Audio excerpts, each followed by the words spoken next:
গত ৫ আগস্ট ছাত্র জনতার গণঅভ্যুত্থানে ক্ষমতাচ্যুত হয় শেখ হাসিনা। পতনের দিনেই বিশেষ বিমানে করে ভারতে আশ্রয় নেন তিনি।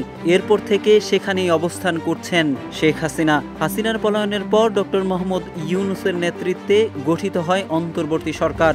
অন্তর্বর্তী সরকার দায়িত্ব নেওয়ার পর থেকে গণহত্যাসহ গুম-খুনের অভিযোগে ২৫ শতাধিক মামলা হয়েছে শেখ হাসিনার বিরুদ্ধে। ইতোমধ্যে শেখ হাসিনার বিচারের কার্যক্রম শুরু হয়েছে আন্তর্জাতিক অপরাধ ট্রাইব্যুনালে। তবে বিচারের জন্য ভারত থেকে কোন প্রক্রিয়ায় শেখ হাসিনাকে দেশে আনা যাবে এ নিয়ে চলছে বিভিন্ন আলোচনা।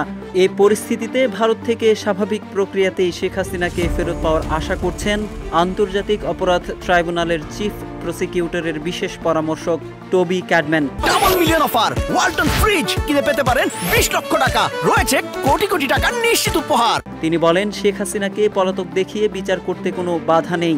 এ আইন বিশেষজ্ঞ বলছেন, ভারত একটি গণতান্ত্রিক রাষ্ট্র, তারা বাংলাদেশের বিচার ব্যবস্থার প্রতি সম্মান জানিয়ে জুলাই গণহত্যার প্রধান আসামি শেখ হাসিনাকে ফেরত পাঠাবে। ১১ ডিসেম্বর বুধবার আন্তর্জাতিক অপরাধ ট্রাইব্যুনালের চিফ প্রসিকিউটর ও তদন্ত সংস্থার কর্মকর্তাদের সঙ্গে বৈঠক শেষে কথা বলেন তিনি। এদিকে আন্তর্জাতিক অপরাধ ট্রাইব্যুনালের চিফ প্রসিকিউটরের বিশেষ পরামর্শক টবি ক্যাডম্যান বলেন, আন্তর্জাতিক অপরাধ ট্রাইব্যুনাল আইনের সংশোধিত অধ্যাদেশ আন্তর্জাতিক মানের হয়েছে, তবে কিছু বিষয়ে আরও সংশোধন প্রয়োজন বলে মনে করছেন তিনি। জুলাই আগস্টে সংগঠিত মানবতা বিরোধী অপরাধের বিচারে ট্রাইব্যুনালকে আন্তর্জাতিক মানদণ্ড মেনে স্বচ্ছ ও গ্রহণযোগ্য বিচার প্রক্রিয়া মেনে পূর্ণ সহযোগিতার আশ্বাস দেন টবি ক্যাডম্যান। তবে ভারতের কাছে ফেরত পাঠানোর প্রস্তাবে যদি না পাঠানো হয় সে সম্পর্কে আন্তর্জাতিক আইন বিশেষজ্ঞ আরও বলেন, শেখ হাসিনার বিচারের ব্যাপারে বাংলাদেশে যে আইন আছে, আন্তর্জাতিক অপরাধ ট্রাইব্যুনালের আইন অনুযায়ী তার বিরুদ্ধে ফরমাল চার্জ গঠন শেষে অনুরোধের পর যদি ভারত ফেরত না পাঠায় তাহলে শেখ হাসিনার অনুপস্থিতিতে তার বিষয়ে বাংলাদেশ সরকার বিবেচনা করবে।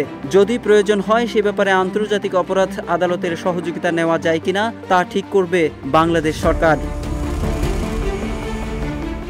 এদিকে বিশ্বের বিভিন্ন দেশ মৃত্যুদণ্ড থাকলে আসামিকে ফেরত দিতে চায় না, মৃত্যুদণ্ড দেওয়া হবে কিনা আদালত ঠিক করবে উল্লেখ করে টবি ক্যাডম্যান বলেন, বাংলাদেশের বাস্তবতাটা আলাদা, এ বিষয়টা ওই সব দেশকে বুঝতে হবে।